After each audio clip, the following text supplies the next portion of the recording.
അപ്പോൾ അതാ പ്ലാസ്റ്റിക് ബോട്ടിലുകളും അതേപോലെ തന്നെ സിമെൻറ്റ് ഉപയോഗിച്ചുകൊണ്ട് നമ്മൾ നമ്മുടെ ഗാർഡനിൽ ചെയ്തെടുത്ത നമ്മുടെ മുതല അഥവാ ചീങ്കണ്ണി അടിപൊളിയല്ലേ.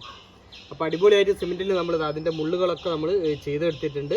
അപ്പോൾ വളരെ സിമ്പിളായിട്ട് നമുക്ക് ചെയ്തെടുക്കാൻ കഴിയുന്ന ഒരു ക്രാഫ്റ്റാണ്. അപ്പോൾ ഗാർഡനിലൊക്കെ അടിപൊളിയായിരിക്കും ഇതേപോലെ ചെയ്ത് വെച്ചാൽ. അപ്പോൾ ഇതിൻ്റെ ഭാഗത്തൊക്കെ നമുക്ക് പുല്ലുകളൊക്കെ കൊടുത്തിട്ട് ഗ്രാസുകളൊക്കെ കൊടുത്ത് അടിപൊളിയാക്കി എടുക്കാൻ കഴിയും. അപ്പോൾ നമ്മുടെ ഈ മുതലയും അതേപോലെ തന്നെ നമ്മുടെ വീഡിയോ എല്ലാവർക്കും ഇഷ്ടമായെന്ന് കരുതുന്നു. അപ്പോൾ നമ്മുടെ വീഡിയോ മറ്റുള്ളവരിലേക്കൊക്കെ ഷെയർ എത്തിക്കുക, അതേപോലെ ലൈക്ക് തരിക, അഭിപ്രായങ്ങളൊക്കെ അറിയിക്കുക, ചാനൽ സബ്സ്ക്രൈബ് ചെയ്യാതെ സബ്സ്ക്രൈബ് ചെയ്യുക. അപ്പോൾ മറ്റൊരു വ്യത്യസ്തമായ വീഡിയോയുമായി വീണ്ടും കാണുന്നത് വരെ